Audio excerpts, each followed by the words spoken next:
What's going on, guys, and welcome back.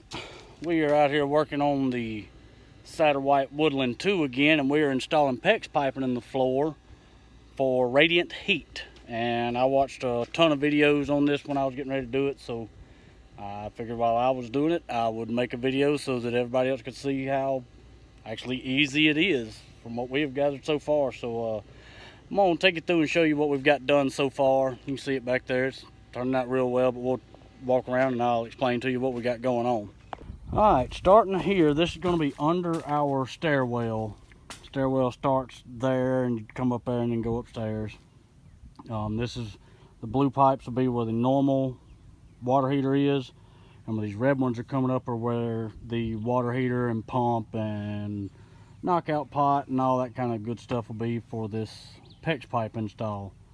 The pipe farthest away from us is going to be the first circuit hot leaving. The one close to us is it coming back. So as you follow that around, what I've been told is you want your hottest water going straight to the baseboards of the exterior, because that's where it's most efficient. You lose the most heat and a lot of cold comes through there. So we came right across in front of where the back door is going to be and left this gap here because this is going to be refrigerator, stove, countertops, all that. There's really no way to, gain anything from there. So we got down here, and you'll notice we got way out and come through this where this circle is. What that is a doorway. You don't want to put PEX under where you're going to have a wall. That's what these painted lines are. You want to stay away from that. So we come in here and I left enough room there for the washer and dryer, and then you come in and I got there'll be an entry door here, and then from there we start zigzagging, just back and forth, 1 foot apart, zip tying it down. Came back out the door just as we came in, then went up between this pantry and the aisle, and we zigzagged back through there, all the way back through the kitchen, back out into the dining room. And just so happens when we made it back into the closet where the system's going to be, that's how much pipe we had left on that series. So we got it pretty close, and we're going to carry on here. The worst of ours I think is done with that. The rest of it will go pretty quick, but that's how we're starting now. This whole thing here is just temporary for getting the concrete poured. I'll build more sturdy and aesthetically pleasing piece whenever we get the concrete done and some walls up. But we're going to continue on, and I will update y'all here in just a second. Things while I'm thinking about it, where your PEX comes out of your concrete, you need to shield it somehow, and we're using those 1-inch long sweep 90s to keep the concrete from directly contacting the PEX where it comes through the floor. Another thing I'm doing here, I'm marking which ones are going to be my out hot with this, just a yellow piece of tape and a zip tie, because I ain't sure how long it's going to be before we get to hook this up, and I'm worried the tape may come off, so I just put that zip tie on it for just in case. And the returns do not have anything on them. And you don't need to uncoil these big spools just like straight off the end. So what I did was I just hooked it up on the bucket of the tractor. That way, instead of uncoiling it and getting twists, you just pull it straight off there and it unrolls and stays straight and doesn't get kinks and binds in it and whatnot. So I figured I'd point that out while I was thinking about it, and we can make another loop. All right, Cody, you modeling for us? You gonna strike a pose?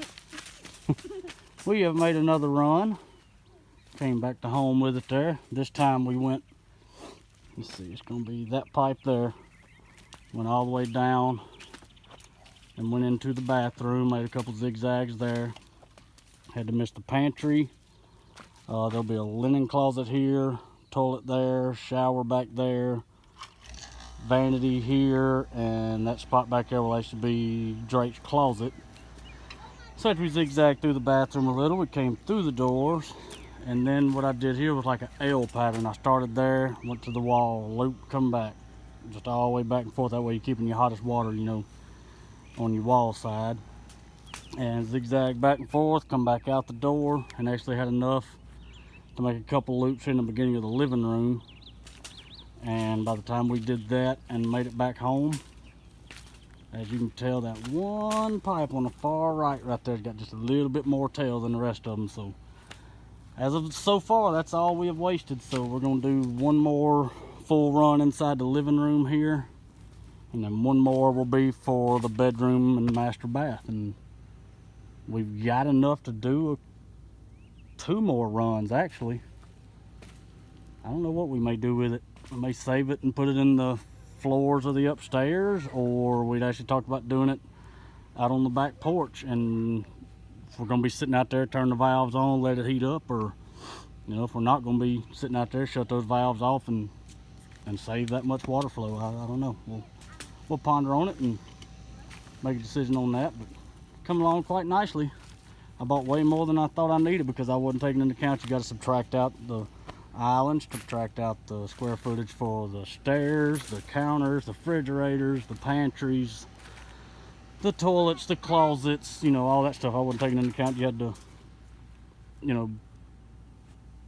not put PEX there. So anyway, I'd rather have had too much than not enough. So we'll keep moving along and I'll update you her in a minute. We're done. Bathroom, master bath is done. Master bed is done. Living room is done. Got everything stubbed up, picked up. Taped the ends where the cement won't get in there. Tried to stay within doors and out from under walls. Hopefully we did. Hopefully we did.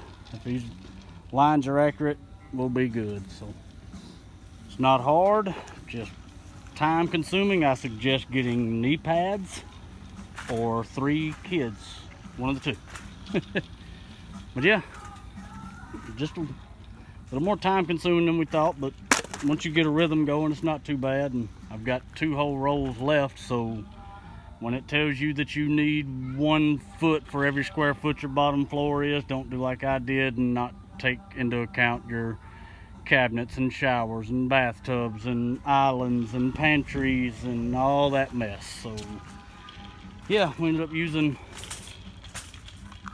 4 rolls instead of 6. So yep, we have 2 whole rolls left there, but that's it.